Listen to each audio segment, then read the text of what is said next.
Halo, assalamualaikum warahmatullahi wabarakatuh. Jumpa kembali dengan Banyuwangi Spesial. Oke, selamat siang semuanya. Dan siang ini kita mau nonton lagi, yaitu videonya Opung Patbelak membahas tentang PDIP, juga tentang Pak Jokowi. Oke, bagaimana Opung berkomentar, dan inilah teladannya Opung Patbelak. Mari kita dengarkan bersama-sama. Apabila punya saran dan kritik, silahkan tulis di kolom komentar saya. Oke, lanjut untuk videonya, kita play dulu Opung Patbelak. Kalian sudah tahu kan bahwasannya MK sudah menghapus presidensial threshold 20%. Artinya apa? Artinya jangan kalian terkejut 2029 Faisal Assegaf mencalonkan diri jadi presiden. Aku gak akan terkejut. Aku akan terkejut kalau memang ada yang pilih.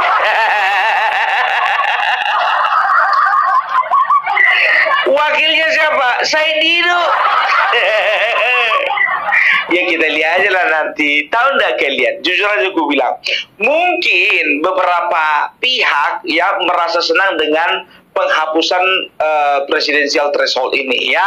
Jadi sebagaimana undang-undang sebelumnya menyatakan bahwasanya yang berhak ya untuk mengajukan calon presiden adalah 20% itu jumlah kursi di parlemen ya, atau gabungan dari beberapa partai, atau 25% dari perolehan suara nasional, kan begitu. Tapi semenjak gugatan sudah dikabulkan ya, untuk presidensial threshold 20% itu dihapus, maka ini sudah otomatis membungkam partai-partai besar yang selama ini merasa bahwasanya dirinya adalah yang paling kuat, paling besar, bisa mengajukan presiden sendiri. Hati-hati. Aku bilang sama kalian ya, contohnya apa? Partai PDIP. Karena bisa dikatakan partai PDIP satu-satunya yang bisa mengajukan presiden, dia kan kemarin. Kan gitu kan kemarin. Ya kan? Tapi nanti mereka tidak akan bisa berbuat apa-apa. Karena apa? Karena akan banyak bermunculan calon-calon potensial. Ya, itu dia. Partai sekecil umat pun yang tidak ada di parlemen itu berhak untuk mengajukan presiden. Kita lihat siapa yang akan dicalonkan. Mudah-mudahan masih hidup. Maksudnya ketua umumnya masih hidup, masih sehat, ya kan? Supaya ya kalau nggak bisa dia memungkinkan untuk mencalonkan diri, ada calonnya yang lain, kan begitu? Ya kan? Tapi ya kan, ini sebetulnya menghantam partai besar seperti partai PDIP ya, di mana mereka tidak bisa lagi sombong ya. Padahal tahu enggak kalian ya, tahun 2003 ya, tahun 2003 bisa dikatakan ya, itu adalah tahun di mana presidensial threshold diberlakukan. Siapa yang memperlakukan? Sudah pasti Ibu Megawati. Tahu kalian tujuannya apa? Dia itu kemarin itu sempat dia itu mengetahui bahwasanya Menko Polhukam pada saat itu Bapak Susilo Bambang Yudhoyono ya akan menjadi saingannya di Pilpres. Nah, salah satu cara untuk menghentikan langkah SBY ini adalah melakukan presidensial threshold dia 20%. Dari mana Opung Patbelak tahu? Ada beberapa tahun yang lalu bincang-bincang antara Rocky Gerung dan juga dengan siapa namanya itu Rizal Ramli ya. Rizal Ramli mengakui bahwasanya pada saat itu dia dipanggil Taufik Kemas berkata bahwasanya, Jal, kita bikin presidensial threshold 20%. Biar SBY nggak bisa naik. Kan begitu. Ternyata suaranya melebihi dan akhirnya menang. Jadi sebetulnya dari dulu PDIP ini terkenal ya akan melakukan berbagai macam cara untuk mempertahankan kekuasaan, ya. Karena pada waktu itu tahun 99 sampai 2004 kita udah tahu sendiri kan, PDIP berkuasa. Nah, bagaimana supaya kekuasaannya tidak diambil orang? Mereka melakukan berbagai macam cara. Kan begitu. Begitu juga ya, walaupun akhirnya pada 2004 mereka tumbang, 2009 juga mereka tumbang. Nah, 2014 ketika mereka berjaya oleh karena bantuan dari Bapak Jokowi. Loh iya dong, kalau nggak ada Bapak Jokowi nggak bakalan menang. Makanya aku berani bilang, ya, dengan bantuan Bapak Jokowi, ya, akhirnya mereka menang. Dan ternyata mereka memang betul-betul melakukan berbagai macam cara untuk tetap bisa berkuasa. Ketika mereka tidak lagi berkuasa, hancur Mina. Mereka kebingungan, kan begitu. Makanya kemarin itu ambisi mereka itu tidak sesuai atau tidak berbanding lurus dengan ya cita-cita mereka pada awal, ya. Di awalnya mereka teriak-teriak mereka partai wong cilik, kan begitu. Begitu berkuasa lupa sama wong cilik. Nah, makanya presidensial threshold ini bagi PDIP ya ini menjadi hantaman besar. Karena apa? Karena mereka ya akan bersaing dengan partai-partai kecil. Jadi nggak ada lagi gunanya partai besar. Bahkan Gibran contohnya ya kita bisa tahu lah, pastilah nantinya ke depan ya akan ada sosok-sosok kuat ya yang bisa muncul ke permukaan sebagai calon presiden. Kalau Faisal Asegaf seperti yang aku bilang tadi itu masih jauh itu. Masih jauh, dia mati konyol aja nanti itu. Gak akan mungkin dia itu mencalonkan diri padahal nggak banyak yang suka, kan begitu.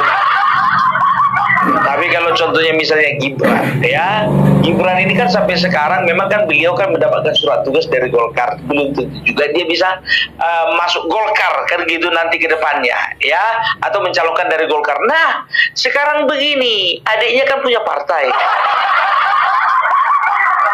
PSI. Nah, inilah kesempatan Gibran Rakabuming Raka boleh bertarung dengan calon-calon potensial lainnya. Karena apa? Karena sudah tidak ada lagi presidensial threshold 20%.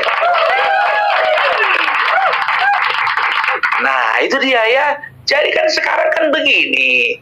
Kalau yang namanya Gibran ini jujur saja, ya seringkali dianggap ini anak bawang. Oke, fine, karena usianya belum menggenapi 40 tahun kan begitu. Tapi usia bukan berbicara kematangan, Wak. Usia boleh kecil, tapi kalau misalnya dia mempunyai kematangan berpikir, kenapa enggak?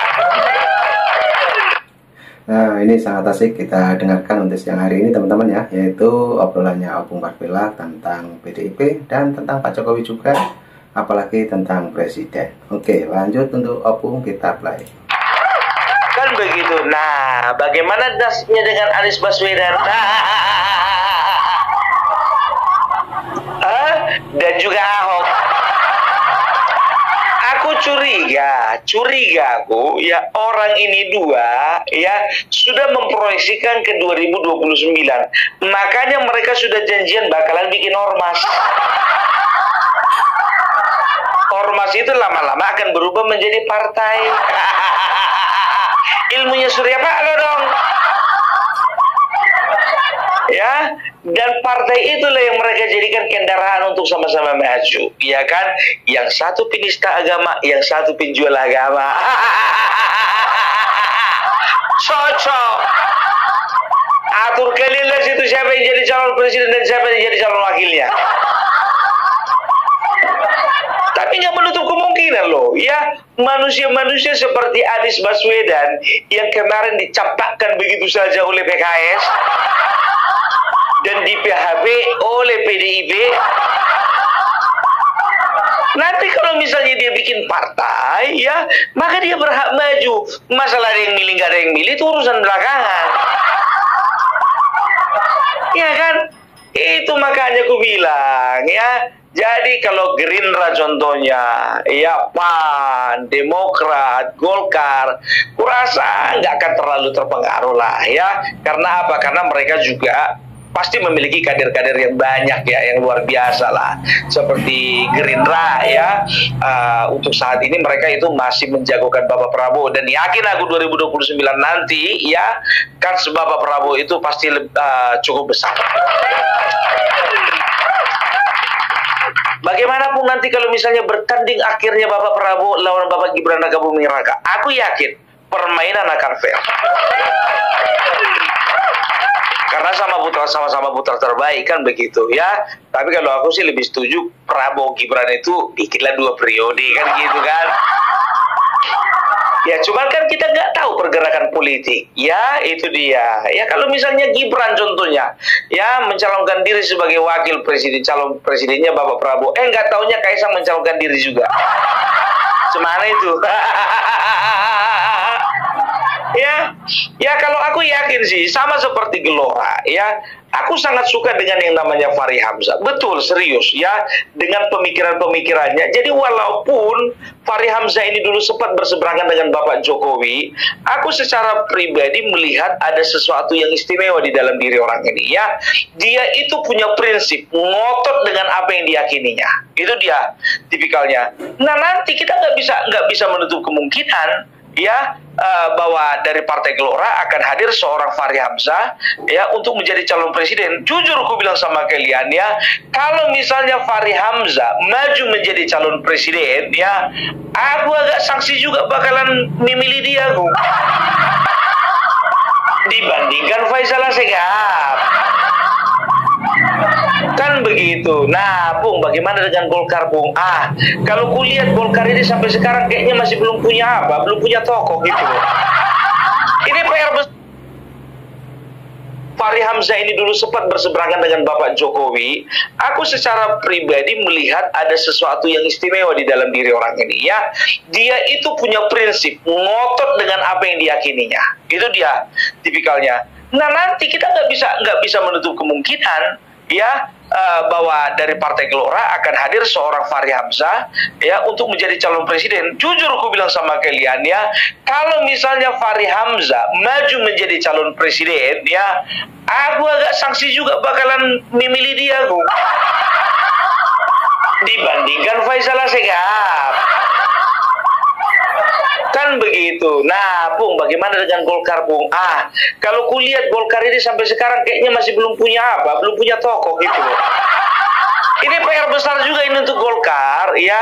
Golkar sebaiknya coba dulu kalian itu ciptakan tokoh kuat, tokoh sentral ya untuk persiapan kalian di 2029. Masa kalian udah berapa kali pemilu nggak ada pernah yang menang? Pemilihan langsung lo nggak pernah kalian menang jadi presiden. Pemilihan langsung pertama yang menang itu SBY, kedua SBY, ketiga Joko Widodo, keempat Joko Widodo, kelima Prabowo. Dari Golkarnya mana? Aku bukan sedang meledek, bukan. Justru aku berharap Partai Pohon Beringin ini ya cobalah ya, coba munculkan dulu kader-kader yang bisa punya punya peluang gitu loh ya. Tapi cuman mau dibilang, ku tengok makin kesini ya, makin kesini figurnya anak muda lah yang bisa menjadi pusat perhatian. Ya, lihat nanti ya. Statistik sudah menyebutkan bahwasanya 65% pemilih itu adalah kaum Gen Z dan juga kaum milenial. Ini hati-hati nih bagi kaum-kaum tua. Maaf. Kalau presiden kalian nanti suatu saat menjadi presiden yang di bawah umur. Kita nggak tahu, ya kan? Ini sekarang ini yang digugat itu adalah presidensial threshold. Mana tahu juga digugat masalah umur. Ya, nggak mustahil umur 30 tahun menjadi presiden. Gitu. Masalah matang kurang matang itu tergantung penempahannya itu. Banyak juga karena terlalu matang korupsi. Saking matangnya. Nah, oke, jadi sangat seru sekali Opung Parpilak membahas tentang kader-kadernya partai-partai ya.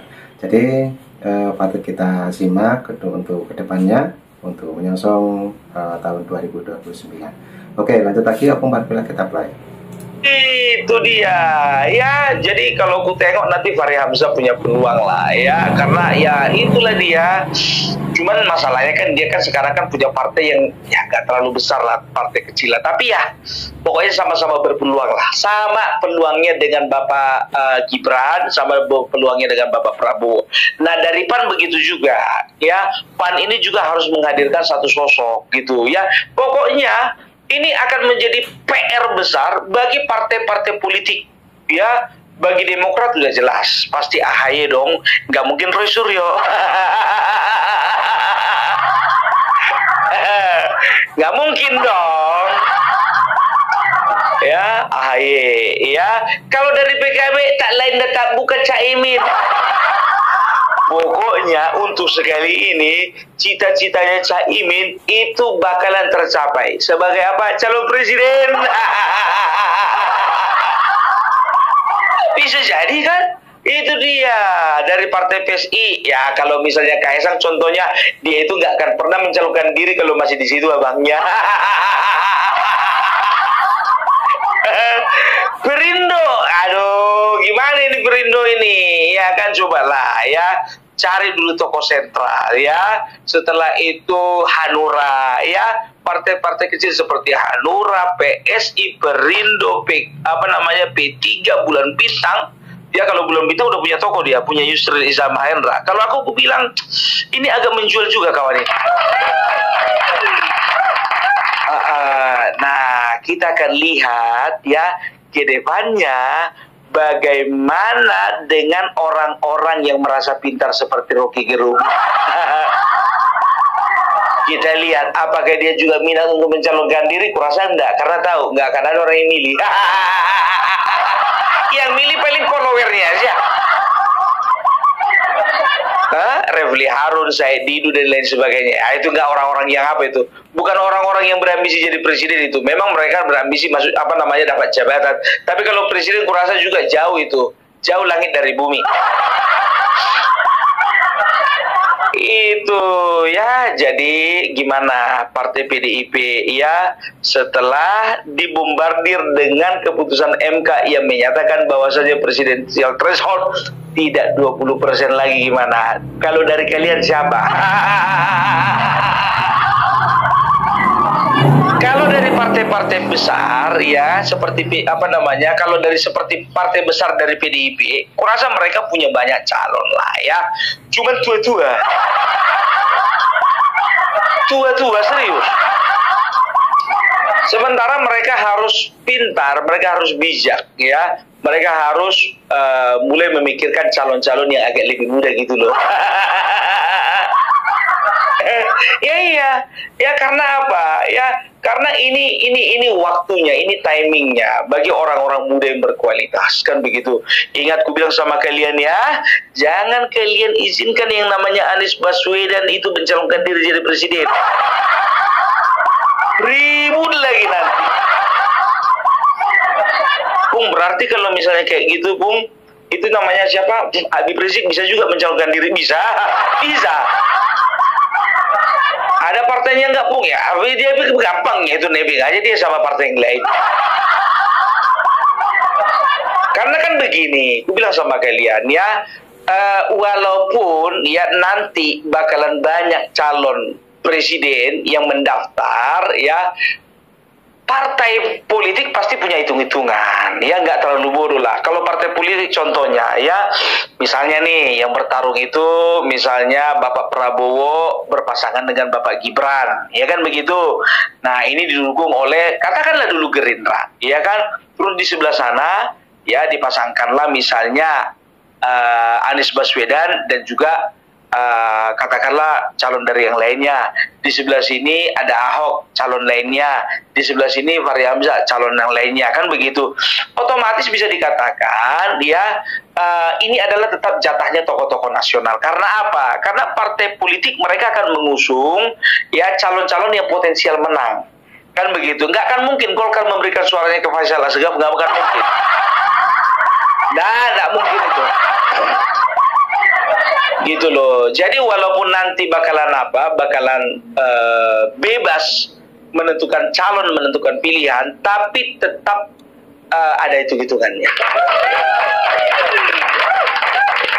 Itu dia ya. Jadi ya, bye-bye PDIP yang merasa besar. Ya, udah nggak ada gunanya lagi presidensial threshold kan? Karena apa? Partaimu dengan PSI itu satu level.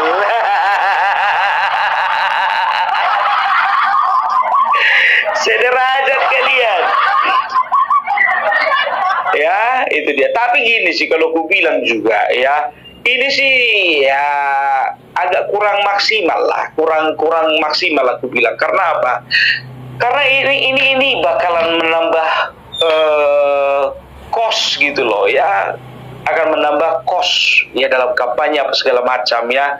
Makanya nanti pasti akan ada aturan berlaku ya, aturan tambahan ya, karena kita tahu sendiri bahwa negara ini negara yang jumlah penduduknya banyak gitu loh. Jadi kalau misalnya mengkampanyekan satu orang calon presiden, 2 presiden, 3 presiden, ya 1, 2, 3 contohnya ada pilihan, itu dibandingkan dengan memilih misalnya atau mengkampanyekan ada sekitar 8 orang presiden, itu beda kan begitu ya. Nah, jadi pasti aku yakin pasti akan ada aturan pendukung atau aturan tambahan. Oke? Jadi itu dulu dari Opung Parbelak mengenai presidensial threshold ya. Jadi salam NKRI, NKRI harga mati. Nah, oke teman-teman, itulah obrolannya Opung Parbelak mengenai partai-partai yang dimana kemungkinan Opung Parbelak berprinsip untuk di tahun 2029 nanti. Dan banyak sekali partai yang disebutkan oleh Opung Parbelak dan mengingatkan kita untuk 5 tahun ke depan ya teman-teman ya. Oke, ambil hikmahnya dan sehat selalu. Salam buat keluarga. Saya ucapkan terima kasih. Jangan lupa dukung terus Banyuwangi Spesial. Oke, terima kasih. Assalamualaikum warahmatullahi wabarakatuh. Sampai jumpa.